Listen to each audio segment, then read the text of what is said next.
আয়ুষের বিরুদ্ধে মিথ্যে অভিযোগ করার দায়ে এবার রীতিমতো শঙ্কর এবং কুসুমকে ঘাট ধাক্কা দিয়ে বাড়ি থেকে বার করে দেওয়ার সাথে সাথে এবার পুলিশে দেওয়ার হুমকি অবধি দিল ইন্দ্রাণী গাঙ্গুলি। হ্যাঁ বন্ধুরা, ভিডিওতে লাইক দিয়ে দেখতে থাকুন। যে মুহূর্তে কিনা শঙ্করের কাছ থেকে এই সমস্ত ভিডিও ফুটেজ ছবি দেখা মাত্র ইন্দ্রাণী গাঙ্গুলি যখন হাসতে থাকে এবং বলে থাকে যে ব্যাস এইটুকুই তোমার কাছে প্রমাণ আছে, আমি কোনো দিন এক্সপেক্ট করিনি শঙ্কর যে তুমি আমাদের ভালো মানুষের সুযোগটাকে কাজে লাগিয়ে তুমি আমাদের সঙ্গে এরকম ছলনা করে যে আয়ুষকে তুমি ছোটোবেলা থেকে দেখেছো তার বিরুদ্ধে মিথ্যে অ্যালিগেশনস এনে তুমি ওর ঘাড়ে তোমার মেয়েকে গুছিয়ে দেওয়ার চেষ্টা করবে। হ্যাঁ আমি মানছি, বারবার করে আমি কুসুমের জন্য পাত্র খোঁজা আর দায়িত্ব নিয়েও আমি কোনো মতেই সফল হতে পারিনি, এবং তার পরবর্তীতে তুমি যদি এটা ভেবে থাকো যে কুসুমকে অন্য কোথাও তুমি দিতে পারছো না বিয়ে বলে তুমি আমার আয়ুষের ঘাড়ে মিথ্যে অভিযোগের ভিত্তিতে চাপিয়ে দিবে কুসুমকে, তাহলে সেটা হওয়ার নয়। আমি তোমাকে বলছি যে তোমার মেয়ের যথেষ্ট পরিমাণে ভালো ঘরে বিয়ে হবে, কিন্তু সেটা সময় সাপেক্ষ, একটু সময় দাও আমাকে।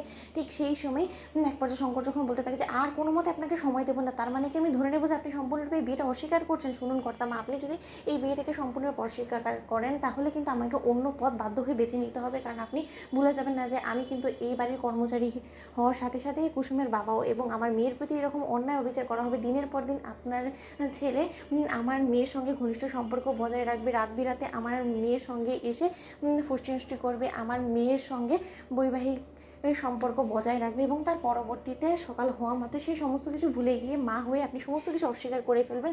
তাহলে সেটা যদি আপনি ভেবে থাকেন তাহলে সেটার হওয়ার নেই, কারণ আমি আমার মেয়ের অধিকার যে কোনো মূল্যে হোক না কেন আমি আদায় করবই, সেটা কুসুম না চাইলেও আমি কুসুমের হয়ে আদায় করবো। ঠিক সেই সময় কথা বলা মাত্র এক পর্যায়ে ইন্দ্রাণী গাঙ্গুলি যখন বলতে থাকে যে তুমি এবং তোমার মেয়ে এক্ষুনি বাড়ি থেকে বেরিয়ে যাও, তোমরা যদি না ভালো ভালো বের হও এবং এই বাড়ি থেকে দূর না হয়ে যাও তাহলে কিন্তু আমি তোমাদেরকে পুলিশে দিতে বাধ্য হবে। আমি বলে রাখলাম সিকিউরিটি এক্ষুনি ওদেরকে ঘাট ধাক্কা দিয়ে বার করে দাও। ঠিক সেই সময় কুসুম যখন কিনা এক পর্যায়ে চুপিসারে সেখান থেকে বেরিয়ে যায়, ঠিক সেই সময় শঙ্কর যখন বলতে থাকে যে না আর কোনো মতে হাতে হাত দিয়ে চুপ করে বসে থাকলে চলবে না, অনেকটা দেরি হয়ে গিয়েছে, জল অনেক দূর এগিয়ে গিয়েছে।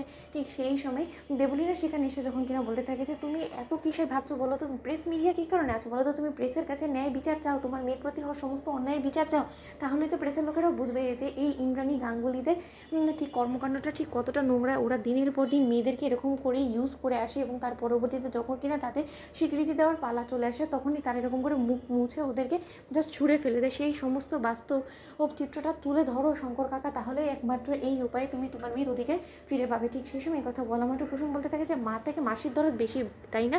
আপনি আমাকে নিয়ে কবে থেকে তারা ভাবতে শুরু করে দিলেন বলুন তো? দেবলীনা ম্যাডাম, বাবা এনার কথায় তুমি কোনোভাবে কান দেবে না, তুমি কোনো মতে প্রেস মিডিয়ার সহযোগিতা নেবে না। ঠিক সেই সময় দেবলীনা যখন প্রেসের লোকেদেরকে ডেকে আনে এবং বলতে থাকে যে আপনি শুনে নিন আপনারা গাঙ্গুলি গ্রুপ অফ কোম্পানিজের ব্র্যান্ড অ্যাম্বাসেডারে বাবার মুখ থেকে যে তারা তাদের সঙ্গে ঠিক কী করেছে। তো বন্ধুরা লাইক এবং শেয়ার করো, সাবস্ক্রাইব করতে ভুলো না।